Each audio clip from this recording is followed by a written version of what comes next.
بسم اللہ الرحمن الرحیم۔ السلام علیکم۔ آج ہم بات کریں گے ایک دودھ بیچنے والے سے لے کر وزیر اعظم بننے تک کا سفر۔ جی، ہم ملک معراج خالد کے بارے میں بات کر رہے ہیں۔ بہت ہی دلچسپ واقعہ جو میں آپ کو سنانے جا رہی ہوں۔ یہ واقعہ اس یونیورسٹی کے ایک اسٹوڈنٹ نے سنایا جس یونیورسٹی میں وہ وائس چانسلر تھے۔ آپ یہ واقعہ اسی کی زبانی سنیں۔ اللہ نے دودھ فروش کو نوازا تو اس کی گردن میں سریا آ گیا۔ بین الاقوامی اسلامی یونیورسٹی اسلام آباد کے ڈائریکٹر ملک معراج خالد تھے، وائس چانسلر ہی کہہ لیجئے۔ میں بین الاقوامی اسلامی یونیورسٹی میں ایم اے انگریزی کے دوسرے سیمسٹر کا طالب علم تھا۔ یونیورسٹی نے فیسوں میں 200% اضافہ کر دیا۔ میں نے ملک معراج خالد کے خلاف ایک مقامی روزنامے میں کالم لکھ دیا۔ میں نے لکھا کہ ایک دودھ بیچنے والا جب ڈائریکٹر بن جاتا ہے تو اس کی گردن میں سریا آ جاتا ہے اور وہ اپنا ماضی بھول جاتا ہے۔ یاد نہیں اور کیا کچھ لکھ دیا، لیکن وہ بہت ہی نامعقول سی تحریر تھی۔ اگلے روز میں کلاس میں پہنچا تو ہیڈ آف دی ڈپارٹمنٹ جناب ایس ایم روف صاحب نے مجھے اپنے دفتر میں بلا کر کھا جانے والی نظروں میں دیکھتے ہوئے کہا، تمہیں ڈائریکٹر صاحب نے طلب کیا ہے۔ مجھے خوب یاد ہے جب میں ان کے کمرے سے نکل کر جا رہا تھا تو انہوں نے غصے میں کہا، gentleman go and face the music. خیر میں ڈائریکٹر آفس کی جانب چل پڑا۔ راستے میں یہی سوچتا رہا، یہ تو طے ہے کہ آج یونیورسٹی میں میرا آخری دن ہے، لیکن سوال یہ ہے کہ آج یونیورسٹی سے نکالا جاؤں گا تو گھر والوں سے کیا کہوں گا، کیا بہانہ بناؤں گا، کیوں نکالا گیا۔ وہاں پہنچا تو ڈائریکٹر کے پی ایس اسماعیل صاحب کو بتایا کہ میرا نام آصف محمود ہے، مجھے ڈائریکٹر صاحب نے بلایا ہے۔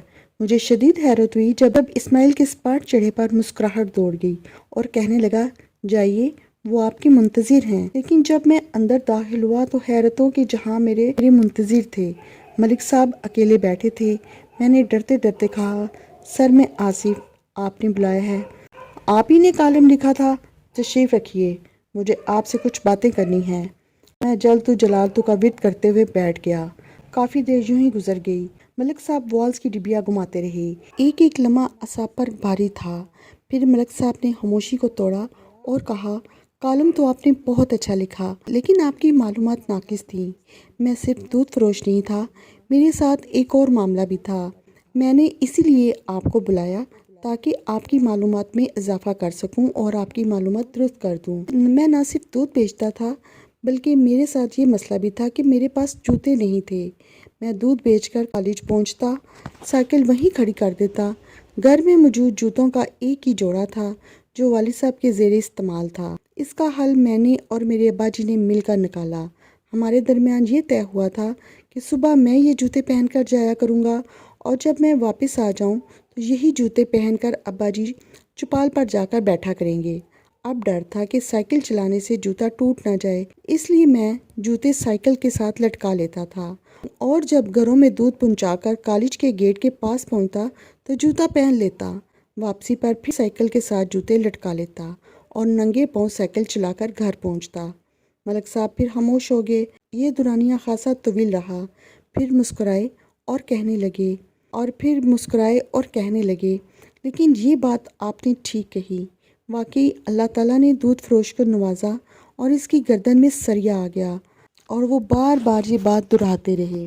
پھر اسماعیل کو بلایا اور پوچھا، کیا قواعد و ضوابط کے مطابق میں فیس میں کیا گیا یہ اضافہ واپس لے سکتا ہوں؟ اسماعیل نے کہا، سر ڈائریکٹر کے اختیار میں نہیں۔ کہنے لگے، اختیار میں تو نہیں ہے، لیکن اگر میں نوٹیفیکیشن جاری کر دوں تو پھر؟ اسماعیل کہنے لگا، سر آپ نوٹیفیکیشن جاری کر دیں تو ظاہر ہے اس پر عمل تو ہوگا۔ ملک صاحب نے کہا، جلدی سے نوٹیفیکیشن بنا لاؤ، فیسوں میں اضافہ نہیں ہوگا۔ اور میں شرمندہ سا ہو کر وہاں سے اٹھ کر آ گیا۔ جب میں کمرے سے نکلا تو اس حکم نامے کی کاپی میرے ساتھ تھی، البتہ میں اپنا دل وہیں چھوڑ آیا تھا۔ ڈپارٹمنٹ پہنچا تو ایس ایم اے روف صاحب نے پوچھا، ہاں کیا ہوا؟ تو میں نے نوٹیفیکیشن ان کے آگے رکھ دیا۔ سر یہ ہوا۔ روف صاحب کی آنکھوں میں جو حیرت تھی مجھے آج بھی یاد ہے۔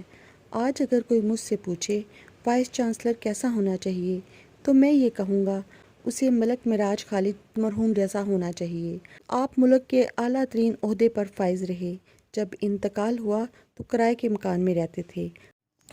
ملک معراج خالد 1 فروری 1916 میں لاہور کے قریب برکی کے علاقے میں انتہائی غریب کسان گھرانے میں پیدا ہوئے، لیکن اپنی محنت اور لیاقت اور سے وکالت کی ڈگری حاصل کی۔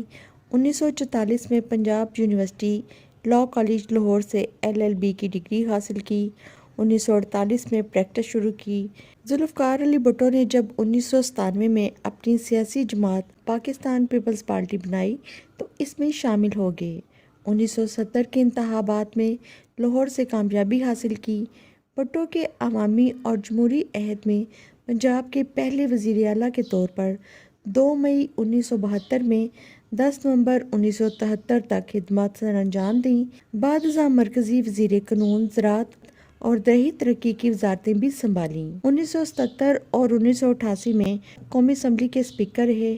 اس کے بعد بے نظیر بھٹو سے اختلافات کی وجہ سے گوشہ گمنامی چلے گئے۔ 5 نومبر 1996 کو جب صدر فاروق لغاری نے اپنے ہی قائد بے نظیر بھٹو کی حکومت کا خاتمہ کیا تو ملک مراج خالد کو نگران وزیر اعظم کے عہدے پر فائز کر دیا۔ اس عہدے پر 17 فروری 1997 تک فائز رہے۔ ملک مراج خالد 13 جون 2003 کو 87 سال کی عمر میں لاہور میں انتقال کر گئے۔